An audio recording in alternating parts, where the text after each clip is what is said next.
ನಮಸ್ಕಾರ ವೀಕ್ಷಕರೇ, ಇಟ್ಗೆ ಹೇಮಂತ್ ಯೂಟ್ಯೂಬ್ ಚಾನಲ್ಗೆ ಮತ್ತೊಮ್ಮೆ ನಿಮಗೆಲ್ಲ ಸ್ವಾಗತ. ನಾನು ನಿಮ್ಮ ಗೆಳೆಯ ಹೇಮಂತ್. ನೀವು ನೋಡ್ತಾ ಇದ್ದೀರಾ ಓದಿ ನ್ಯೂಸ್. ಕರ್ನಾಟಕದ 2ನೇ ಹಂತದ ಹಾಗೂ ದೇಶದ 3ನೇ ಹಂತದ ಮತದಾನ ಇದೀಗ ಅಂತಿಮಗೊಂಡಿದ್ದು, ಈ ಕರ್ನಾಟಕದ 2ನೇ ಹಂತದ 14 ಲೋಕಸಭಾ ಕ್ಷೇತ್ರಗಳಲ್ಲಿ ಯಾವ ಪಕ್ಷದ ಅಭ್ಯರ್ಥಿಗಳು ಗೆಲ್ಲಬಹುದು ಅಂತಕ್ಕಂಥದ್ದೇ ತೀವ್ರ ಕುತೂಹಲವನ್ನು ಹುಟ್ಟುಹಾಕಿದೆ. ಸ್ನೇಹಿತರೆ, ಇವತ್ತು ನಡೆದಂತಹ ಮತದಾನದ 14 ಲೋಕಸಭಾ ಕ್ಷೇತ್ರದ ಒಂದು ಮತಗಟ್ಟೆ ಸಮೀಕ್ಷೆ 4 ಗಂಟೆಯವರೆಗೆ ನಡೆದಿರ್ತಕ್ಕಂಥ ಒಂದು ಸಮೀಕ್ಷೆಯನ್ನು ನಾನೀಗ ನಿಮ್ಮ ಮುಂದೆ ಇಡ್ತಾ ಇದ್ದೀನಿ. ಈ 4 ಗಂಟೆಯವರೆಗೆ ಬಂದಿರತಕ್ಕಂಥ ಮತಗಟ್ಟೆಯ ರಿಪೋರ್ಟ್ನ ಪ್ರಕಾರ ಯಾವ 14 ಲೋಕಸಭಾ ಕ್ಷೇತ್ರಗಳಲ್ಲಿ ಯಾವ್ಯಾವ ಪಕ್ಷದ ಅಭ್ಯರ್ಥಿಗಳು ಯಾವ್ಯಾವ ಲೋಕಸಭಾ ಕ್ಷೇತ್ರದಲ್ಲಿ ಗೆಲ್ಬೋದು ಅಂತಕ್ಕಂಥ ಒಂದು ಚಿತ್ರಣವನ್ನು ನಾನೀಗ ನಿಮ್ಮ ಮುಂದೆ ಇಡ್ತಾ ಇದ್ದೀನಿ. ಸ್ನೇಹಿತರೆ, ದಯವಿಟ್ಟು ನೀವು ಈ 14 ಲೋಕಸಭಾ ಕ್ಷೇತ್ರ ವ್ಯಾಪ್ತಿಯ ಮತದಾರರಾಗಿದ್ದರೆ ನಿಮ್ಮ ಲೋಕಸಭಾ ಕ್ಷೇತ್ರದಲ್ಲಿ ಯಾವ ಅಭ್ಯರ್ಥಿ ಗೆಲ್ಬೋದು, ನಾನು ಕೊಟ್ಟಿರ್ತಕ್ಕಂಥ ರಿಪೋರ್ಟಿಗೂ ನಿಮ್ಮ ಇರ್ತಕ್ಕಂಥ ಮಾಹಿತಿಗೂ ಏನಾದರೂ ವ್ಯತ್ಯಾಸ ಇದೆಯಾ ದಯವಿಟ್ಟು ಕಮೆಂಟ್ ಮಾಡಿ. ಸ್ನೇಹಿತರೆ, ಒಂದೊಂದೇ ಲೋಕಸಭಾ ಕ್ಷೇತ್ರವನ್ನು ನಾನೀಗ ಹೇಳ್ತಾ ಹೋಗ್ತೀನಿ. ಅದಕ್ಕಿಂತ ಮುಂಚೆ ನೀವು ನನ್ನ ಇಟ್ಗೆ ಹೇಮಂತ್ ಯೂಟ್ಯೂಬ್ ಚಾನಲ್ಗೆ ಸಬ್ಸ್ಕ್ರೈಬ್ ಮಾಡ್ಕೊಂಡಿಲ್ಲ ಅಂದರೆ ದಯವಿಟ್ಟು ಸಬ್ಸ್ಕ್ರೈಬ್ ಮಾಡಿಕೊಂಡು ಬೆಲ್ ಬಟನನ್ನು ಕ್ಲಿಕ್ ಮಾಡಿ. ನಾನು ಕೊಡ್ತಕ್ಕಂಥ ಮಾಹಿತಿ ನಿಮ್ಗೆ ಇಷ್ಟ ಆಗಿದ್ರೆ ಈ ವಿಡಿಯೋಗೆ ಲೈಕ್ ಮಾಡಿ, ಶೇರ್ ಮಾಡಿ, ಕಮೆಂಟ್ ಮಾಡಿ. ಸ್ನೇಹಿತರೆ, ಕರ್ನಾಟಕದ 2ನೇ ಹಂತದ 14 ಲೋಕಸಭಾ ಕ್ಷೇತ್ರಗಳಿಗೆ ಇವತ್ತು ಮತದಾನ ಈಗಾಗಲೇ ಸಂಪೂರ್ಣಗೊಂಡಿದೆ. ನಾನು ಇದೀಗ ಈ ಮತದಾನ ನಡೀತಿದ್ದಂತಹ ಸಂಜೆ 4 ಗಂಟೆಯವರೆಗಿನ ಬೂತ್ ರಿಪೋರ್ಟ್ ಏನೆಲ್ಲ ಹೇಳುತ್ತೆ, ಯಾವ್ಯಾವ ಲೋಕಸಭಾ ಕ್ಷೇತ್ರಗಳು ಯಾರ ಒಂದು ಕೈವಶ ಆಗ್ಬೋದು, ಯಾವ ಲೋಕಸಭಾ ಕ್ಷೇತ್ರಗಳಲ್ಲಿ ಯಾವ ಅಭ್ಯರ್ಥಿ ಮುಂದಿದ್ದಾರೆ, ಯಾವ ಅಭ್ಯರ್ಥಿ ಹಿಂದಿದ್ದಾರೆ ಅಂತಕ್ಕಂಥ ಒಂದು ವರದಿಯನ್ನಾಧರಿಸಿ ಇದೀಗ ನಿಮ್ಮ ಮುಂದೆ ಈ ಒಂದು ವಿಡಿಯೋನ ನಾನು ಮಾಡ್ತಾ ಇದ್ದೀನಿ. ಈ ಒಂದು 14 ಲೋಕಸಭಾ ಕ್ಷೇತ್ರಗಳಲ್ಲಿ ಮೊದಲನೆಯ ಲೋಕಸಭಾ ಕ್ಷೇತ್ರ ಮಲ್ಲಿಕಾರ್ಜುನ್ ಖರ್ಗೆ ಅವರ ಅಳಿಯ ರಾಧಾಕೃಷ್ಣ ದೊಡ್ಡಮನಿಯವರು ಕಾಂಗ್ರೆಸ್ ಅಭ್ಯರ್ಥಿಯಾಗಿ ಸ್ಪರ್ಧೆ ಮಾಡಿರ್ತಕ್ಕಂಥ ಹಾಗೂ ಹಾಲಿ ಸಂಸದ ಬಿಜೆಪಿಯ ಉಮೇಶ್ ಜಾಧವ್ ಅವರು ಬಿಜೆಪಿ ಅಭ್ಯರ್ಥಿಯಾಗಿ ಸ್ಪರ್ಧೆ ಮಾಡಿರ್ತಕ್ಕಂಥ ಗುಲ್ಬರ್ಗ ಲೋಕಸಭಾ ಕ್ಷೇತ್ರದಲ್ಲಿ 4 ಗಂಟೆಯವರೆಗೆ ಬಂದಿರತಕ್ಕಂಥ ಬೂತ್ ಸಮೀಕ್ಷೆಯ ವರದಿಯ ಪ್ರಕಾರ ಈ ಒಂದು ಕಳೆದ ಲೋಕಸಭಾ ಚುನಾವಣೆಯಲ್ಲಿ ಉಮೇಶ್ ಜಾಧವ್ ಅವರು ಮಲ್ಲಿಕಾರ್ಜುನ್ ಖರ್ಗೆ ಅವರನ್ನೇ ಸೋಲಿಸಿದ್ರು. ಆದರೆ ಈ ಬಾರಿ ಅಲ್ಲಿ ಗುಲ್ಬರ್ಗದ ಲೋಕಸಭಾ ಕ್ಷೇತ್ರದ ಪರಿಸ್ಥಿತಿ ಬದಲಾಗಿದೆ. ಈ ಒಂದು ಲೋಕಸಭಾ ಕ್ಷೇತ್ರದಲ್ಲಿ ಈ ಬಾರಿ ಕಾಂಗ್ರೆಸ್ನ ಪರವಾಗಿರ್ತಕ್ಕಂಥ ಗಾಳಿ ಬೀಸಿದೆ ಅಂತಕ್ಕಂಥ ಒಂದು ವರದಿಯನ್ನು 4 ಗಂಟೆಗಳವರೆಗೆ ಸಿಕ್ಕಿರ್ತಕ್ಕಂಥ ಒಂದು ಬೂತ್ ಸಮೀಕ್ಷೆಯಿಂದ ಹೊರಗೆ ಬಂದಿದೆ. ಬಹುತೇಕ ಈ ಒಂದು ಗುಲ್ಬರ್ಗ ಲೋಕಸಭಾ ಕ್ಷೇತ್ರದಲ್ಲಿ ಈ ಬಾರಿ ಕಾಂಗ್ರೆಸ್ನ ಅಭ್ಯರ್ಥಿಯಾಗಿರ್ತಕ್ಕಂಥ ರಾಧಾಕೃಷ್ಣ ದೊಡ್ಡಮನಿಯವರು ಬಿಜೆಪಿ ಅಭ್ಯರ್ಥಿ ಉಮೇಶ್ ಜಾಧವ್ ಅವರಿಗಿಂತ ಒಂದು ಹೆಜ್ಜೆ ಮುಂದಿದ್ದಾರೆ ಅಂತಕ್ಕಂಥ ಮಾಹಿತಿಗಳು ಬರ್ತಾ ಇದ್ದಾವೆ. ಆ ಕಾರಣಕ್ಕೆ ಬಹುತೇಕ ಗುಲ್ಬರ್ಗ ಲೋಕಸಭಾ ಕ್ಷೇತ್ರ ಕಾಂಗ್ರೆಸ್ನ ಪರವಾಗಬಹುದು ಅಂತಕ್ಕಂಥ ಒಂದು ಸ್ಪಷ್ಟವಾದ ಚಿತ್ರಣ ಸಿಗ್ತಾ ಇದೆ. ಹಾಗೇನೆ ಉತ್ತರ ಕರ್ನಾಟಕದ SC ಮೀಸಲು ಲೋಕಸಭಾ ಕ್ಷೇತ್ರವಾಗಿರ್ತಕ್ಕಂಥ ವಿಜಯಪುರ ಲೋಕಸಭಾ ಕ್ಷೇತ್ರದಲ್ಲಿ ಬಿಜೆಪಿಯಿಂದ ಹಾಲಿ ಸಂಸದ ರಮೇಶ್ ಜಿಗಜಿಣಗಿ ಅವರು ಸ್ಪರ್ಧೆ ಮಾಡಿದರೆ ಕಾಂಗ್ರೆಸ್ ರಾಜು ಅಲ್ಗೂರ್ ಅವರಿಗೆ ಮಣೆಯನ್ನು ಹಾಕಿತ್ತು. ಈ ಒಂದು ಲೋಕಸಭಾ ಕ್ಷೇತ್ರದಲ್ಲಿ ಯಾವ ಅಭ್ಯರ್ಥಿ ಗೆಲ್ಬೋದು ಅಂತಕ್ಕಂಥದ್ದನ್ನು ನಿರೀಕ್ಷೆ ಮಾಡೋಕ್ಕೂ ಕೂಡ ಸಾಧ್ಯವಾಗಿರಲಿಲ್ಲ. ಆದರೆ ಇವತ್ತು ಬಂದಿರತಕ್ಕಂಥ ಬೂತ್ ಸಮೀಕ್ಷೆಯ ಪ್ರಕಾರ 4 ಗಂಟೆಯವರೆಗೆ ಚಲಾವಣೆಯಾಗಿರ್ತಕ್ಕಂಥ ಮತದಾನದ ಒಂದು ಸಮೀಕ್ಷೆಯ ಪ್ರಕಾರ ವಿಜಯಪುರ ಲೋಕಸಭಾ ಕ್ಷೇತ್ರದಲ್ಲಿ ಕೂಡ ಅತ್ಯಂತ ಸುಲಭವಾಗಿ ಬಿಜೆಪಿ ಅಭ್ಯರ್ಥಿಯಾಗಿರ್ತಕ್ಕಂಥ ರಮೇಶ್ ಜಿಗಜಿಣಗಿ ಅವರು ಗೆಲುವನ್ನು ಕಾಣ್ತಾರೆ ಅಂತಕ್ಕಂಥ ಒಂದು ಸ್ಪಷ್ಟವಾದ ಉತ್ತರ ಸಿಗ್ತಾ ಇದೆ. ಆ ಕಾರಣಕ್ಕೆ ರಮೇಶ್ ಜಿಗಜಿಣಗಿ ಅವರು ಮತ್ತೊಮ್ಮೆ ವಿಜಯಪುರ ಲೋಕಸಭಾ ಕ್ಷೇತ್ರದಲ್ಲಿ ಗೆಲ್ಲೋದ್ರ ಮೂಲಕ ಈ ಒಂದು ವಿಜಯಪುರ ಲೋಕಸಭಾ ಕ್ಷೇತ್ರವು ಬಿಜೆಪಿಯ ಕೈವಶ ಆಗುತ್ತೆ ಅಂತಕ್ಕಂಥ ಒಂದು ಸ್ಪಷ್ಟ ಚಿತ್ರಣ ಸಿಗ್ತಾ ಇದೆ. ಹಾಗೆಯೇ ತೀವ್ರ ಕುತೂಹಲವನ್ನು ಕೆರಳಿಸಿರ್ತಕ್ಕಂಥ ಕರ್ನಾಟಕ ರಾಜ್ಯದ ಪ್ರಭಾವಿ ಸಚಿವರಾಗಿರ್ತಕ್ಕಂಥ ಸತೀಶ್ ಜಾರಕಿಹೊಳಿ ಅವರ ಪುತ್ರಿ ಪ್ರಿಯಾಂಕಾ ಜಾರಕಿಹೊಳಿ ಕಾಂಗ್ರೆಸ್ನ ಅಭ್ಯರ್ಥಿಯಾಗಿ, ಅದೇ ರೀತಿ ಬಿಜೆಪಿಯ ಹಾಲಿ ಸಂಸದ ಅಣ್ಣಾ ಸಾಹೇಬ್ ಜೊಲ್ಲೆ ಅವರು ಬಿಜೆಪಿ ಅಭ್ಯರ್ಥಿಯಾಗಿ ಸ್ಪರ್ಧೆ ಮಾಡಿರ್ತಕ್ಕಂಥ ಚಿಕ್ಕೋಡಿಯ ಲೋಕಸಭಾ ಕ್ಷೇತ್ರದ ಒಂದು ಚುನಾವಣಾ ಫಲಿತಾಂಶವು ಕೂಡ ತೀವ್ರ ಕುತೂಹಲವನ್ನು ಕೆರಳಿಸಿದೆ. ಕಳೆದ ಬಾರಿ ಅತ್ಯಂತ ಸುಲಭ ಗೆಲುವನ್ನು ಕಂಡಿದ್ದಂತಹ ಅಣ್ಣಾ ಸಾಹೇಬ್ ಜೊಲ್ಲೆ ಅವರಿಗೆ ಈ ಬಾರಿ ಸತೀಶ್ ಜಾರಕಿಹೊಳಿ ಅವರ ಪುತ್ರಿ ಪ್ರಿಯಾಂಕಾ ಜಾರಕಿಹೊಳಿ ಅವರು ತೀವ್ರ ಒಂದು ಪೈಪೋಟಿಯನ್ನು ನೀಡಿದ್ದಾರೆ ಅಂತಕ್ಕಂಥ ಒಂದು ಭಾವನೆ ನಮಗೆ ಈಗಾಗಲೇ ಬಂದಿತ್ತು. ಆದರೆ ಇವತ್ತು ನಡೆದಂತಹ ಮತದಾನದ ಪ್ರಕ್ರಿಯೆ ನಂತರ ಬಂದಿರತಕ್ಕಂಥ ಸರ್ವೆಯ ಪ್ರಕಾರ ಬಹುತೇಕ ಆ ಒಂದು ಚಿಕ್ಕೋಡಿ ಲೋಕಸಭಾ ಕ್ಷೇತ್ರದಲ್ಲಿ ಅಣ್ಣಾ ಸಾಹೇಬ್ ಜೊಲ್ಲೆ ಅವರಿಗೆ ಹಿನ್ನಡೆ ಉಂಟಾಗಿದೆ. ಪ್ರಿಯಾಂಕಾ ಜಾರಕಿಹೊಳಿ ಅವರು ಈ ಒಂದು ಲೋಕಸಭಾ ಕ್ಷೇತ್ರವನ್ನು ತಮ್ಮ ಕೈವಶ ಮಾಡ್ಕೊಳ್ಬೋದು ಅಂತಕ್ಕಂಥ ಒಂದು ಮಾಹಿತಿಗಳು ಬರ್ತಾ ಇದ್ದಾವೆ. ಈಗಾಗಲೇ ನಾನು ಮೊನ್ನೆ ಮಾಡಿದಂತಹ ವಿಡಿಯೋದಲ್ಲಿ ಕೂಡ ಕಾಂಗ್ರೆಸ್ 2ನೇ ಹಂತದ ಚುನಾವಣೆಯಲ್ಲಿ ಗೆಲ್ಲಬಹುದಾದಂತಹ 6 ಕ್ಷೇತ್ರಗಳಲ್ಲಿ ಚಿಕ್ಕೋಡಿ ಲೋಕಸಭಾ ಕ್ಷೇತ್ರವನ್ನು ನಾನು ಹೆಸರಿಸಿದ್ದನ್ನು ನೀವು ನೋಡಿರ್ಬೋದು. ಸ್ನೇಹಿತರೆ, ಚಿಕ್ಕೋಡಿ ಲೋಕಸಭಾ ಕ್ಷೇತ್ರದಲ್ಲಿ ಬಿಜೆಪಿ ಅಭ್ಯರ್ಥಿಯಾಗಿರ್ತಕ್ಕಂಥ ಅಣ್ಣಾ ಸಾಹೇಬ್ ಜೊಲ್ಲೆ ಅವರಿಗೆ ಬಿಜೆಪಿ ನಾಯಕರು ಅಸಹಕಾರವನ್ನು ತೋರಿಸಿದರೆ ಕಾಂಗ್ರೆಸ್ನ ಅಭ್ಯರ್ಥಿಯಾಗಿರ್ತಕ್ಕಂಥ ಪ್ರಿಯಾಂಕಾ ಜಾರಕಿಹೊಳಿ ಅವರ ಪರವಾಗಿ ಕಾಂಗ್ರೆಸ್ನ ನಾಯಕರು ಅತ್ಯಂತ ಉತ್ಸಾಹದಿಂದ ಪ್ರಚಾರವನ್ನು ಕೈಗೊಂಡಿದ್ದರು. ಮತದಾರರನ್ನು ಸೆಳೆಯೋದರಲ್ಲಿ ಬಹುತೇಕ ಕಾಂಗ್ರೆಸ್ನ ನಾಯಕರು ಚಿಕ್ಕೋಡಿ ಲೋಕಸಭಾ ಕ್ಷೇತ್ರದಲ್ಲಿ ಯಶಸ್ವಿಯಾಗಿದ್ದಾರೆ ಅಂತಕ್ಕಂಥ ಮಾತುಗಳು ಕೇಳಿ ಬರ್ತಾ ಇದ್ದಾವೆ. ಆ ಕಾರಣಕ್ಕೆ ಚಿಕ್ಕೋಡಿ ಲೋಕಸಭಾ ಕ್ಷೇತ್ರ ಕೂಡ ಕಾಂಗ್ರೆಸ್ನ ಕೈವಶ ಆಗಬಹುದು ಅಂತಕ್ಕಂಥ ಒಂದು ಮಾತುಗಳು ಕೇಳಿ ಬರ್ತಾ ಇದ್ದಾವೆ. ಹಾಗೇನೆ ತೀವ್ರ ಪೈಪೋಟಿಗೆ ಕಾರಣವಾಗಿರತಕ್ಕಂಥ ಬಾಗಲಕೋಟೆ ಲೋಕಸಭಾ ಕ್ಷೇತ್ರವು ಕೂಡ ಹಾಲಿ ಸಂಸದ ಬಿಜೆಪಿಯ PC ಗದ್ದಿಗೌಡರವರಿಗೆ ಮಣೆಯನ್ನು ಹಾಕಿತ್ತು ಬಿಜೆಪಿ.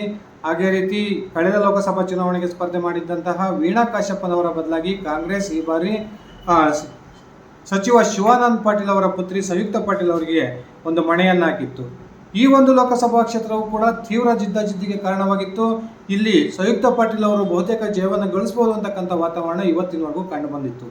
ಆದರೆ ಇವತ್ತು ನಡೆದಂತಹ ಮತದಾನದ ನಂತರ ಬಂದಿರತಕ್ಕಂಥ ಒಂದು ಬೂತ್ ಮಟ್ಟದ ಸರ್ವೆಯ ಪ್ರಕಾರ PC ಗದ್ದಿಗೌಡರ್ ಇಡೀ ಲೋಕಸಭಾ ಕ್ಷೇತ್ರದಾದ್ಯಂತ ಮಾಡಿರ್ತಕ್ಕಂಥ ಒಳ್ಳೆಯ ಹೆಸರು, ಅವರು ಕಾರ್ಯಕರ್ತರಿಗೆ ಸ್ಪಂದಿಸ್ತಕ್ಕಂಥ ರೀತಿ ಹಾಗೂ ಅವರು ಕೈಗೊಂಡಿರ್ತಕ್ಕಂಥ ಅಭಿವೃದ್ಧಿ ಕಾರ್ಯಗಳು PC ಗದ್ದಿಗೌಡರ್ ಅವರ ಗೆಲುವಿಗೆ ಒಂದು ದಾರಿಯನ್ನು ಮಾಡಿಕೊಟ್ಟಿದ್ದಾವೆ ಅಂತಕ್ಕಂಥ ಮಾತುಗಳು ಕೇಳಿಬರ್ತಾ ಇದ್ದಾವೆ. ಆ ಕಾರಣಕ್ಕೆ ಬಾಗಲಕೋಟೆ ಲೋಕಸಭಾ ಕ್ಷೇತ್ರ ಕೂಡ ಬಿಜೆಪಿಯ ಪಾಲಾಗುತ್ತೆ ಮತ್ತೊಮ್ಮೆ ಅಂತಕ್ಕಂಥ ಒಂದು ಸ್ಪಷ್ಟವಾದ ಚಿತ್ರಣಗಳು ಸಿಗ್ತಾ ಇದೆ. ಹಾಗೇನೆ ಬಿಜೆಪಿಯ ಪ್ರಭಾವಿ ಮಾಜಿ ಸಚಿವರಾಗಿರ್ತಕ್ಕಂಥ ಬಿ ಶ್ರೀರಾಮುಲು ಹಾಗೂ ಕಾಂಗ್ರೆಸ್ನ ಶಾಸಕ ತುಕಾರಾಮ್ ಅವರು ಸ್ಪರ್ಧೆ ಮಾಡಿರ್ತಕ್ಕಂಥ ಬಳ್ಳಾರಿ ಲೋಕಸಭಾ ಕ್ಷೇತ್ರವು ಕೂಡ ಈ ಬಾರಿ ತೀವ್ರ ಜಿದ್ದಾಜಿದ್ದಿಗೆ ಕಾರಣವಾಗಿತ್ತು. ಬಳ್ಳಾರಿ ಲೋಕಸಭಾ ಕ್ಷೇತ್ರದ ವ್ಯಾಪ್ತಿಯಲ್ಲಿರ್ತಕ್ಕಂಥ ವಿಧಾನಸಭಾ ಕ್ಷೇತ್ರಗಳಲ್ಲಿ ಕಾಂಗ್ರೆಸ್ನ ಶಾಸಕರೇ ಅತ್ಯಂತ ಹೆಚ್ಚಿನ ಸಂಖ್ಯೆಯಲ್ಲಿರ್ತಕ್ಕಂಥದ್ದು. ಅವರು ಕಳೆದ ವಿಧಾನಸಭಾ ಚುನಾವಣೆಯಲ್ಲಿ ಗೆಲುವಿನ ಅಂತರ ಕೂಡ ಕಾಂಗ್ರೆಸ್ಗೆ ಈ ಬಾರಿ ಬಹುದೊಡ್ಡ ಆನೆಬಲವನ್ನು ತಂದುಕೊಡುತ್ತೆ. ಆ ಮೂಲಕ ಕಾಂಗ್ರೆಸ್ ಸುಲಭವಾಗಿ ಬಳ್ಳಾರಿ ಲೋಕಸಭಾ ಕ್ಷೇತ್ರದಲ್ಲಿ ಗೆಲ್ಲುತ್ತೆ ಅಂತಕ್ಕಂಥ ಮಾಹಿತಿಗಳಿದ್ವು. ಆದರೆ ಬದಲಾಗಿರ್ತಕ್ಕಂಥ ಪರಿಸ್ಥಿತಿಯಲ್ಲಿ ಇವತ್ತು ನಡೆದ ಮತದಾನದ ನಂತರದ ಒಂದು ಚಿತ್ರಣವನ್ನು ನೋಡೋದೇ ಆದರೆ ಇಲ್ಲಿ ಮಾಜಿ ಸಚಿವ ಶ್ರೀರಾಮುಲು ಅವರು ಅತ್ಯಂತ ಸುಲಭವಾಗಿ ಗೆಲುವನ್ನು ಕಾಣ್ತಾರೆ. ಆ ಮೂಲಕ ಬಿಜೆಪಿಯ ತೆಕ್ಕೆಗೆ ಮತ್ತೊಮ್ಮೆ ಬಳ್ಳಾರಿ ಲೋಕಸಭಾ ಕ್ಷೇತ್ರ ಜಾರುತ್ತೆ ಅಂತಕ್ಕಂಥ ಮಾಹಿತಿಗಳು ಬರ್ತಾ ಇದ್ದಾವೆ. ಅಲ್ಲಿ ಬಳ್ಳಾರಿ ಲೋಕಸಭಾ ಕ್ಷೇತ್ರ ವ್ಯಾಪ್ತಿಯಲ್ಲಿ ಶ್ರೀರಾಮುಲು ಅವರಿಗಿರ್ತಕ್ಕಂಥ ಉತ್ತಮವಾದ ಹೆಸರು, ಅವರು ಕಾರ್ಯಕರ್ತರಿಗೆ ಸ್ಪಂದಿಸಿರ್ತಕ್ಕಂಥ ರೀತಿ ಕೂಡ ಹಾಗೂ ಮೋದಿಜಿ ಅವರ ಅಲೆ ಬಹುದೊಡ್ಡ ಕೆಲಸವನ್ನು ಈ ಒಂದು ಬಳ್ಳಾರಿ ಲೋಕಸಭಾ ಕ್ಷೇತ್ರ ವ್ಯಾಪ್ತಿಯಲ್ಲಿ ಮಾಡಿದೆ. ಆ ಕಾರಣಕ್ಕೆ ಬಿ ಶ್ರೀರಾಮುಲು ಅವರ ಅತ್ಯಂತ ಸುಲಭವಾದ ಗೆಲುವನ್ನು ಕಾಣ್ತಾರೆ ಅಂತಕ್ಕಂಥ ಒಂದು ಮಾಹಿತಿಗಳು ಬಳ್ಳಾರಿ ಲೋಕಸಭಾ ಕ್ಷೇತ್ರ ಮೂಲದಿಂದ ಬರ್ತಾ ಇದ್ದಾವೆ. ಹಾಗೇನೆ ಕರ್ನಾಟಕದ ಮಾಜಿ ಮುಖ್ಯಮಂತ್ರಿ ಜಗದೀಶ್ ಶೆಟ್ಟರ್ ಅವರು ಸ್ಪರ್ಧಿಸಿರ್ತಕ್ಕಂಥ ಬೆಳಗಾವಿ ಲೋಕಸಭಾ ಕ್ಷೇತ್ರ ಕೂಡ ತೀವ್ರ ಜಿದ್ದಾಜಿದ್ದಿಗೆ ಕಾರಣವಾಗಿತ್ತು. ಸಚಿವೆ ಲಕ್ಷ್ಮೀ ಹೆಬ್ಬಾಳ್ಕರ್ ಅವರ ಪುತ್ರ ಯುವ ಮುಖಂಡ ಮೃಣಾಲ್ ಹೆಬ್ಬಾಳ್ಕರ್ ಕಾಂಗ್ರೆಸ್ನಿಂದ ಅಭ್ಯರ್ಥಿಯಾಗಿದ್ದಂತಹ ಬೆಳಗಾವಿ ಲೋಕಸಭಾ ಕ್ಷೇತ್ರದಲ್ಲಿ ಬಹುತೇಕ ಮೊದಲು ಕಾಂಗ್ರೆಸ್ನ ಅಭ್ಯರ್ಥಿಯಾಗಿರ್ತಕ್ಕಂಥ ಲಕ್ಷ್ಮೀ ಹೆಬ್ಬಾಳ್ಕರ್ ಅವರ ಪುತ್ರ ಮೃಣಾಲ್ ಅವರು ಗೆಲ್ತಾರೆ ಅಂತಕ್ಕಂಥ ಒಂದು ವಾತಾವರಣ ಇತ್ತು. ಯಾವಾಗ ಮೋದಿಜಿ ಅವರು ಬೆಳಗಾವಿ ಲೋಕಸಭಾ ಕ್ಷೇತ್ರದಲ್ಲಿ ಪ್ರವಾಸವನ್ನು ಕೈಗೊಂಡು ಅಲ್ಲಿ ಸಮಾವೇಶವನ್ನು ಮಾಡಿ ಹೋದ ನಂತರ ಬೆಳಗಾವಿ ಲೋಕಸಭಾ ಕ್ಷೇತ್ರ ವ್ಯಾಪ್ತಿಯ ಚಿತ್ರಣವೇ ಬದಲಾಯಿತು. ಅದಾದ ನಂತರ ಬಿಜೆಪಿ ಪರವಾದಂತಹ ಅಲೆ ಆ ಒಂದು ಲೋಕಸಭಾ ಕ್ಷೇತ್ರದಲ್ಲಿ ಹೇಳ್ತು ಅಂತಕ್ಕಂಥ ಮಾಹಿತಿಗಳು ಬರ್ತಾ ಇದ್ದಾವೆ. ಹಾಗೇನೆ ಕಾಂಗ್ರೆಸ್ನ ಅಭ್ಯರ್ಥಿಯಾಗಿರ್ತಕ್ಕಂಥ ಮೃಣಾಲ್ ಹೆಬ್ಬಾಳ್ಕರ್ ಅವರಿಗೆ ಕಾಂಗ್ರೆಸ್ನ ಪ್ರಮುಖ ನಾಯಕರೇ ಅಸಹಕಾರವನ್ನು ತೋರಿಸಿದ್ದಾರೆ. ಇನ್ನೊಂದು ಕಡೆ ಜಾರಕಿಹೊಳಿ ಬ್ರದರ್ಸ್ ಜಗದೀಶ್ ಶೆಟ್ಟರ್ ಅವರನ್ನು ಗೆಲ್ಲಿಸಿಕೊಳ್ಳಲೇಬೇಕು ಅಂತಕ್ಕಂಥ ಪಣ ತೊಟ್ಟು ತೀವ್ರ ಪ್ರಚಾರವನ್ನು ಕೈಗೊಂಡಿದ್ರು. ಈ ಎಲ್ಲ ಅಂಶಗಳು ಕೂಡ ಜಗದೀಶ್ ಶೆಟ್ಟರ್ ಅವರ ಗೆಲುವಿಗೆ ಪೂರಕವಾಗಿದ್ದಾವೆ ಅಂತಕ್ಕಂಥ ಮಾಹಿತಿಗಳು ಬರ್ತಾ ಇದ್ದಾವೆ. ಆ ಕಾರಣಕ್ಕೆ ಈ ಒಂದು ಬೆಳಗಾವಿ ಲೋಕಸಭಾ ಕ್ಷೇತ್ರದಲ್ಲಿ ಕೂಡ ಬಿಜೆಪಿ ಅಭ್ಯರ್ಥಿಯಾಗಿರ್ತಕ್ಕಂಥ ಜಗದೀಶ್ ಶೆಟ್ಟರ್ ಅವರು ಸುಲಭವಾದ ಗೆಲುವನ್ನು ಕಾಣ್ತಾರೆ ಅಂತಕ್ಕಂಥ ಒಂದು ಸ್ಪಷ್ಟ ಚಿತ್ರಣ ನಮಗೆ ಸಿಗ್ತಾ ಇದೆ. ಹಾಗೇನೆ ಹಾಲಿ ಕೇಂದ್ರ ಸಚಿವ ಭಗವಂತ ಖೂಬಾ ಅವರ ಸ್ಪರ್ಧೆಗೆ ಬಿಜೆಪಿಯ ಜನಪ್ರತಿನಿಧಿಗಳು ಹಾಗೂ ಬಿಜೆಪಿಯ ಸ್ಥಳೀಯ ಮುಖಂಡರು ತೀವ್ರ ವಿರೋಧವನ್ನು ಬೀದರ್ ಲೋಕಸಭಾ ಕ್ಷೇತ್ರದಲ್ಲಿ ಉಂಟು ಮಾಡಿದರು. ಆದರೆ ಕೊನೆಗೂ ಕೂಡ ಬಿಜೆಪಿ ಹೈಕಮಾಂಡ್ ಅಳೆದು ತೂಗಿ ಭಗವಂತ ಖೂಬಾ ಅವರಿಗೆ ಟಿಕೆಟನ್ನು ಘೋಷಣೆ ಮಾಡಿತ್ತು. ಹಾಗೆಯೇ ಕಾಂಗ್ರೆಸ್ ಸಚಿವ ಈಶ್ವರ್ ಖಂಡ್ರೆ ಅವರ ಪುತ್ರ ಸಾಗರ್ ಖಂಡ್ರೆ ಅವರಿಗೆ ಟಿಕೆಟನ್ನು ಕೊಟ್ಟಿತ್ತು. ಈ ಒಂದು ಬೀದರ್ ಲೋಕಸಭಾ ಕ್ಷೇತ್ರವು ಕೂಡ ತೀವ್ರ ಒಂದು ಪೈಪೋಟಿಗೆ ಸಾಕ್ಷಿಯಾಗಿತ್ತು. ಈ ಒಂದು ಲೋಕಸಭಾ ಕ್ಷೇತ್ರದಲ್ಲಿ ಕೂಡ ಒಂದು ವೇಳೆ ಭಗವಂತ ಖೂಬಾ ಅವರಿಗೆ ಬಿಜೆಪಿಯ ಮುಖಂಡರಿಂದ ಒಳ ಏಟು ಅತ್ಯಂತ ದೊಡ್ಡ ಪ್ರಮಾಣದಲ್ಲಿ ಬಿದ್ದಿದ್ರೆ ಅದು ಕಾಂಗ್ರೆಸ್ನ ಸಾಗರ್ ಖಂಡ್ರೆ ಅವರ ಗೆಲುವಿಗೆ ಕಾರಣವಾಗುತ್ತೆ ಅಂತಕ್ಕಂಥ ಒಂದು ರಿಪೋರ್ಟ್ ಇದೆ. ಆದರೆ ನಿರೀಕ್ಷೆಗೂ ಮೀರಿದ್ದ ಹೊಡೆತ ಒಂದು ವೇಳೆ ಭಗವಂತ ಖೂಬಾ ಅವರಿಗೆ ಒಳ ಏಟು ಬೀಳದೆ ಹೋದರೆ ಅಲ್ಲಿ ಭಗವಂತ ಖೂಬಾ ಅವರು ಗೆಲ್ಬೋದು ಅಂತಕ್ಕಂಥ ಸಾಧ್ಯತೆಗಳನ್ನು ನಮ್ಮ ಸಮೀಕ್ಷೆ ಹೇಳ್ತಾ ಇದೆ. ಈ ಕಾರಣಕ್ಕೆ ಬೀದರ್ ಲೋಕಸಭಾ ಕ್ಷೇತ್ರ 50-50 ಚಾನ್ಸನ್ನು ಹೊಂದಿದೆ ಅಂತಕ್ಕಂಥ ನಿರ್ಣಯಕ್ಕೆ ನಾವು ಬರ್ಬೋದಾಗಿದೆ. ಹಾಗೇನೆ ಮತ್ತೊಬ್ಬ ಕರ್ನಾಟಕದ ಮಾಜಿ ಮುಖ್ಯಮಂತ್ರಿ ಬಸವರಾಜ ಬೊಮ್ಮಾಯಿ ಅವರು ಸ್ಪರ್ಧಿಸಿರ್ತಕ್ಕಂಥ ಹಾವೇರಿ ಲೋಕಸಭಾ ಕ್ಷೇತ್ರದಲ್ಲಿ ಕಾಂಗ್ರೆಸ್ ಆನಂದ ಗಡ್ಡದೇವರ ಮಠ ಅವರಿಗೆ ಟಿಕೆಟನ್ನು ಘೋಷಣೆ ಮಾಡಿತ್ತು.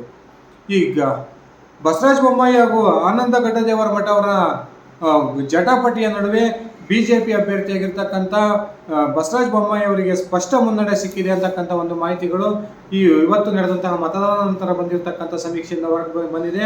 ಆ ಕಾರಣಕ್ಕೆ ಹಾವೇರಿ ಕೂಡ ಬಿಜೆಪಿಯ ಕೈವಶ ಆಗುತ್ತೆ ಅಂತಕ್ಕಂಥ ಒಂದು ಸ್ಪಷ್ಟ ಉತ್ತರವನ್ನು ನಾವು ನೋಡಬಹುದು. ಹಾಗೇನೆ ಕೇಂದ್ರ ಸಚಿವ ಪ್ರಹ್ಲಾದ್ ಜೋಶಿ ಅವರು ಸ್ಪರ್ಧೆ ಮಾಡಿರ್ತಕ್ಕಂಥ ಹುಬ್ಬಳ್ಳಿ ಧಾರವಾಡ ಲೋಕಸಭಾ ಕ್ಷೇತ್ರದಲ್ಲಿ ದಿಂಗಾಲೇಶ್ವರ ಸ್ವಾಮೀಜಿಗಳು ಯಾವ ಸ್ಪರ್ಧೆ ಮಾಡ್ತೀವಿ ಅಂತಕ್ಕಂಥ ಘೋಷಣೆಯನ್ನ ಮಾಡಿದ್ರು. ಅದಾದ ನಂತರ ಲಿಂಗಾಯತ ಮತಗಳು ವಿಭಜನೆ ಆಗ್ಬೋದು. ಆ ಮೂಲಕ ಕಾಂಗ್ರೆಸ್ನ ಅಭ್ಯರ್ಥಿಯಾಗಿರ್ತಕ್ಕಂಥ ವಿನೋದ್ ಅಸೋಟಿ ಅವರ ಗೆಲುವಿಗೆ ಧಾರವಾಡ ಲೋಕಸಭಾ ಕ್ಷೇತ್ರ ಈ ಬಾರಿ ಸಾಕ್ಷಿಯಾಗುತ್ತೆ ಅಂತಕ್ಕಂಥ ಮಾತುಗಳು ಕೇಳಿ ಬರ್ತಾ ಇದ್ವು. ಆದರೆ ಕೊನೆಯ ಕ್ಷಣದಲ್ಲಿ ದಿಂಗಾಲೇಶ್ವರ ಶ್ರೀಗಳು ಚುನಾವಣಾ ಕಣದಿಂದ ಹಿಂದೆ ಸರಿದ್ರು. ಅದಾದ ನಂತರ ಹುಬ್ಬಳ್ಳಿಯಲ್ಲಿ ನಡೆದಂತಹ ನೇಹಾ ಹಿರೇಮಠ್ ಅವರ ಹತ್ಯೆ ಕೇಸ್ ಬಿಜೆಪಿ ಅಭ್ಯರ್ಥಿಯಾಗಿರ್ತಕ್ಕಂಥ ಪ್ರಹ್ಲಾದ್ ಜೋಶಿ ಅವರ ಗೆಲುವಿಗೆ ಅತ್ಯಂತ ದೊಡ್ಡ ಸಹಕಾರಿಯಾಗಿದೆ ಅಂತಕ್ಕಂಥ ಸ್ಪಷ್ಟ ಚಿತ್ರಣ ಧಾರವಾಡ ಮೂಲದಿಂದ ಸಿಗ್ತಾ ಇದೆ. ವಿನೋದ್ ಅಸೋಟಿ ಅವರು ಈ ಪ್ರಹ್ಲಾದ್ ಜೋಶಿ ಅವರಿಗೆ ತೀವ್ರ ಸ್ಪರ್ಧೆಯನ್ನು ಒಡ್ಡಿದ್ದು ಸಹ ಅತ್ಯಂತ ಸ್ಪಷ್ಟವಾದ ಮುನ್ನಡೆ ಪ್ರಹ್ಲಾದ್ ಜೋಶಿ ಅವರಿಗೆ ಧಾರವಾಡ ಲೋಕಸಭಾ ಕ್ಷೇತ್ರದಲ್ಲಿ ಸಿಕ್ಕಿದೆ ಅಂತಕ್ಕಂಥ ಮಾಹಿತಿಗಳು ಸಿಗ್ತಾ ಇದ್ದಾವೆ. ಈ ಕಾರಣಕ್ಕೆ ಹುಬ್ಬಳ್ಳಿ ಧಾರವಾಡ ಲೋಕಸಭಾ ಕ್ಷೇತ್ರವು ಕೂಡ ಬಿಜೆಪಿಯ ಪಾಲಾಗೋದು ಬಹುತೇಕ ನಿಶ್ಚಿತ ಅಂತಕ್ಕಂಥ ಮಾತುಗಳು ಕೇಳಿಬರ್ತವೆ. ಹಾಗೇನೆ ಅಲ್ಪಸಂಖ್ಯಾತ ಹಾಗೂ ಕುರುಬ ಸಮಾಜದ ಮತಗಳು ಹೆಚ್ಚಾಗಿರ್ತಕ್ಕಂಥ ಕೊಪ್ಪಳ ಲೋಕಸಭಾ ಕ್ಷೇತ್ರದಲ್ಲಿ ಬಿಜೆಪಿ ಈ ಬಾರಿ ಹಾಲಿ ಸಂಸದ ಸಂಗಣ್ಣ ಕರಡಿ ಅವರಿಗೆ ಟಿಕೆಟ್ ಅನ್ನು ನಿರಾಕರಿಸಿತ್ತು. ಆ ಮೂಲಕ ಡಾಕ್ಟರ್ ಬಸವರಾಜ್ ಕ್ಯಾವಟೂರ್ ಅಂತಕ್ಕಂಥ ಹೊಸ ಅಭ್ಯರ್ಥಿಗೆ ಮಣೆಯನ್ನಾಕಿತ್ತು. ಹಾಗೇನೆ ಕಾಂಗ್ರೆಸ್ ಶಾಸಕ ರಾಘವೇಂದ್ರ ಇಟ್ನಾಳ್ ಅವರ ಸಹೋದರ ರಾಜಶೇಖರ್ ಇಟ್ನಾಳ್ ಅವರಿಗೆ ಮಣೆಯನ್ನಾಕಿತ್ತು.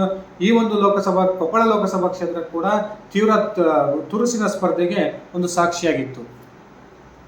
ಈ ಒಂದು ಲೋಕಸಭಾ ಕ್ಷೇತ್ರದಲ್ಲಿ ಅಲ್ಪಸಂಖ್ಯಾತ ಕುರುಬ ಸಮುದಾಯದ ಮತಗಳನ್ನೇ ಕಾಂಗ್ರೆಸ್ ನೆಚ್ಚಿಕೊಂಡಿದ್ರೆ ಬಿಜೆಪಿ ಲಿಂಗಾಯತ ಹಾಗೂ ಹಿಂದುಳಿದ ವರ್ಗದ ಮತಗಳನ್ನು ನೆಚ್ಚಿಕೊಂಡಿತ್ತು.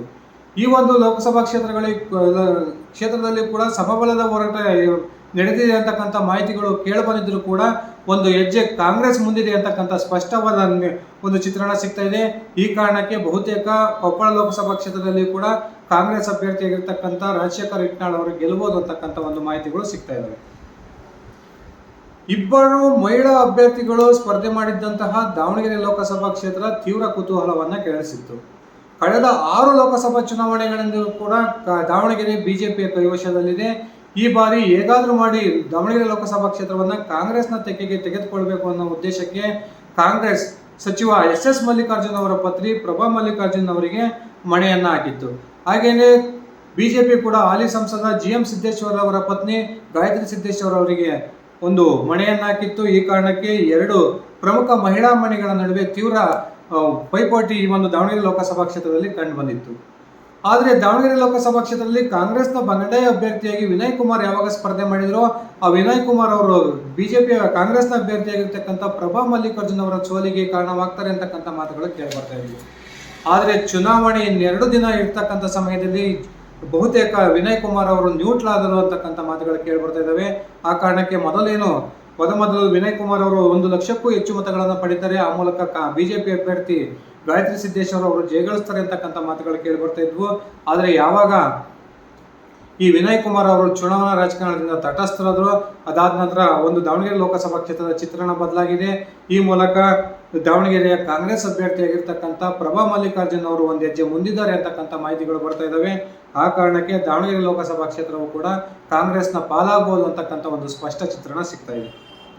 ಇನ್ನ ಎಲ್ಲರ ನಿರೀಕ್ಷೆಯಂತೆ ಶಿವಮೊಗ್ಗ ಲೋಕಸಭಾ ಕ್ಷೇತ್ರದಲ್ಲಿ ಈ ಬಾರಿಯೂ ಕೂಡ ತೀವ್ರ ಸ್ಪರ್ಧೆಯ ನಡುವೆಯೂ ಮಾಜಿ ಮುಖ್ಯಮಂತ್ರಿ BS ಯಡಿಯೂರಪ್ಪನವರ ಪುತ್ರ ಹಾಲಿ ಸಂಸದ BY ರಾಘವೇಂದ್ರ ಅವರು ಕಳೆದ ಬಾರಿಗಿಂತ ಹೆಚ್ಚು ಮತಗಳ ಅಂತರದಿಂದ ಈ ಬಾರಿ ಚುನಾವಣೆಯನ್ನು ಗೆಲುವನ್ನು ಸಾಧಿಸ್ತಾರೆ ಅಂತಕ್ಕಂಥ ಒಂದು ಸ್ಪಷ್ಟವಾದ ಚಿತ್ರಣ ಶಿವಮೊಗ್ಗ ಲೋಕಸಭಾ ಕ್ಷೇತ್ರದಿಂದ ಕೇಳಿ ಬರ್ತಾ ಇದೆ.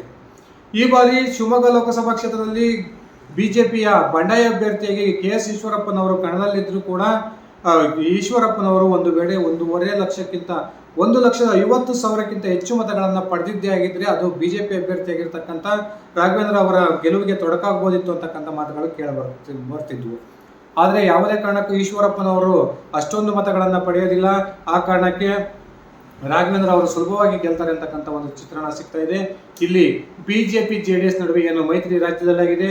ಈ ಮೈತ್ರಿ ಶಿವಮೊಗ್ಗ ಲೋಕಸಭಾ ಕ್ಷೇತ್ರದಲ್ಲಿ 100% ಅಷ್ಟು ಒಂದು ವರ್ಕೌಟ್ ಆಗಿದೆ ಅಂತಕ್ಕಂಥ ಮಾಹಿತಿಗಳು ಬರ್ತಾ ಇದ್ದಾವೆ. ಈ ಕಾರಣಕ್ಕೆ ಶಿವಮೊಗ್ಗ ಕೂಡ ಬಿಜೆಪಿಗೆ ಒಲಿಯೋದು ಅತ್ಯಂತ ಸ್ಪಷ್ಟವಾಗಿದೆ.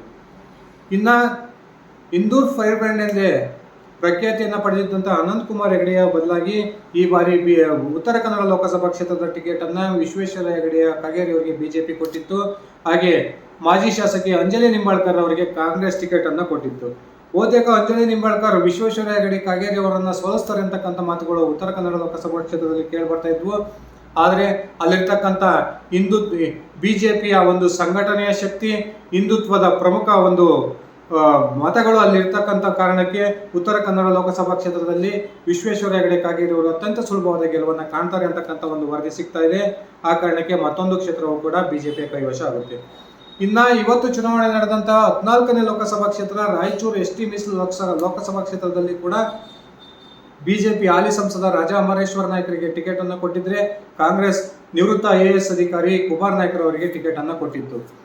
ಅಲ್ಲಿ ಬಿಜೆಪಿಯಲ್ಲಿ BV ನಾಯ್ಕರ್ ಅವರ ಬಂಡಾಯದ ಕಾರಣಕ್ಕೆ ಬಿಜೆಪಿ ಅಭ್ಯರ್ಥಿಯಾಗಿರ್ತಕ್ಕಂಥ ರಾಜಾ ಅಮರೇಶ್ವರ್ ನಾಯ್ಕರ್ ಅವರ ಗೆಲುವಿಗೆ ಕಷ್ಟ ಆಗುತ್ತೆ ಅಂತಕ್ಕಂಥ ಮಾತುಗಳು ಕೇಳಿ ಬರ್ತಾ ಇದ್ವು. ಆದರೆ ರಾಜಾ ಅಮರೇಶ್ವರ್ ನಾಯ್ಕರ್ ಅವರಿಗೆ ಕ್ಷೇತ್ರದಲ್ಲಿರ್ತಕ್ಕಂಥ ಒಂದು ಒಳ್ಳೆಯ ಜನಾಭಿಪ್ರಾಯ, ಅವರು ಕಾರ್ಯಕರ್ತರೊಂದಿಗೆ ಬೆರೆತಿರ್ತಕ್ಕಂಥ ಒಂದು ಉದ್ದೇಶದ ಕಾರಣಕ್ಕೆ ಹಾಗೂ ನಿವೃತ್ತ IAS ಅಧಿಕಾರಿಯಾಗಿರ್ತಕ್ಕಂಥ ಕುಮಾರ್ ನಾಯ್ಕ ಅವರು ಕ್ಷೇತ್ರಕ್ಕೆ ಹೊಸಬರಾಗಿರ್ತಕ್ಕಂಥ ಕಾರಣಕ್ಕೆ ಹಾಗೂ ದೇಶದಾದ್ಯಂತ ಎದ್ದಿರ್ತಕ್ಕಂಥ ಮೋದಿಜಿ ಅವರ ಅಲೆಯ ಕಾರಣಕ್ಕೆ ಅಲ್ಲಿ ರಾಜಾ ಅಮರೇಶ್ವರ್ ನಾಯ್ಕರ್ ಅವರು ಸ್ಪಷ್ಟವಾದ ಮುನ್ನಡೆಯನ್ನು ಕಾಯ್ಕೊಂಡಿದ್ದಾರೆ ಅಂತಕ್ಕಂಥ ಮಾಹಿತಿಗಳು ಬರ್ತಾ ಇದ್ದಾವೆ. ಈ ಒಂದು ರಾಯಚೂರು ಲೋಕಸಭಾ ಕ್ಷೇತ್ರವು ಕೂಡ ಮತ್ತೊಮ್ಮೆ ಬಿಜೆಪಿಯ ಕೈವಶ ಆಗುತ್ತೆ ಅಂತಕ್ಕಂಥ ಒಂದು ಸ್ಪಷ್ಟ ಮಾಹಿತಿಗಳು ಸಿಗ್ತಾ ಇದ್ದಾವೆ. ಸ್ನೇಹಿತರೆ, ಇವತ್ತು ನಡೆದಂಥ 14 ಲೋಕಸಭಾ ಕ್ಷೇತ್ರಗಳ ಪೈಕಿ 9 ಲೋಕಸಭಾ ಕ್ಷೇತ್ರಗಳಲ್ಲಿ ಬಿಜೆಪಿ ಸ್ಪಷ್ಟವಾದ ಮುನ್ನಡೆಯನ್ನು ಕಾಯ್ಕೊಂಡಿದ್ರೆ, 4 ಲೋಕಸಭಾ ಕ್ಷೇತ್ರಗಳಲ್ಲಿ ಕಾಂಗ್ರೆಸ್ ಮುನ್ನಡೆಯನ್ನು ಕಾಯ್ದುಕೊಂಡಿದೆ ಅಂತಕ್ಕಂಥ ಮಾಹಿತಿಗಳು ಲಭ್ಯವಾಗಿದ್ದಾವೆ. ಹಾಗೆಯೇ ಬೀದರ್ ಲೋಕಸಭಾ ಕ್ಷೇತ್ರ ಎರಡೂ ಪಕ್ಷಗಳಿಗೂ ಕೂಡ ಸಮಾನವಾದ ಅವಕಾಶವಿದೆ ಅಂತಕ್ಕಂಥ ಒಂದು ಮಾಹಿತಿಗಳನ್ನು ನಮ್ಮ ಸರ್ವೆ ರಿಪೋರ್ಟ್ ಕೊಟ್ಟಿದೆ. ದಯವಿಟ್ಟು ನಿಮ್ಮ ಅಭಿಪ್ರಾಯ ಪ್ರಕಾರ ಇವತ್ತು ನಡೆದಂತಹ ಚುನಾವಣೆಯಲ್ಲಿ ಯಾವ ಕ್ಷೇತ್ರದಲ್ಲಿ ಯಾವ ಪಕ್ಷದ ಅಭ್ಯರ್ಥಿ ಗೆಲ್ಬೋದು, ಬಿಜೆಪಿ ಎಷ್ಟು ಸ್ಥಾನಗಳನ್ನು ಗೆಲ್ಬೋದು, ಕಾಂಗ್ರೆಸ್ ಎಷ್ಟು ಸ್ಥಾನಗಳನ್ನು ಗೆಲ್ಬೋದು, ದಯವಿಟ್ಟು ಕಮೆಂಟ್ ಮಾಡಿ ತಿಳಿಸಿ ಸ್ನೇಹಿತರೆ. ಇದಿಷ್ಟಾಗಿತ್ತು ನನ್ನ ಇವತ್ತಿನ ವಿಡಿಯೋ. ನಾನು ಕೊಟ್ಟಿರ್ತಕ್ಕಂಥ ಮಾಹಿತಿ ನಿಮ್ಗೆ ಇಷ್ಟ ಆಗಿದ್ದರೆ ಈ ವಿಡಿಯೋಗೆ ಲೈಕ್ ಮಾಡಿ, ಶೇರ್ ಮಾಡಿ, ಕಮೆಂಟ್ ಮಾಡಿ. ನೀವು ನನ್ನ ಇಟ್ಗೆ ಮತ್ತು ಯೂಟ್ಯೂಬ್ ಚಾನಲ್ಗೆ ಸಬ್ಸ್ಕ್ರೈಬ್ ಮಾಡ್ಕೊಂಡಿಲ್ಲ ಅಂದರೆ ದಯವಿಟ್ಟು ಸಬ್ಸ್ಕ್ರೈಬ್ ಮಾಡ್ಕೊಂಡು ಬೆಲ್ ಬಟನನ್ನು ಕ್ಲಿಕ್ ಮಾಡಿ. ಧನ್ಯವಾದಗಳು ಸ್ನೇಹಿತರೆ. ಶುಭ ದಿನ.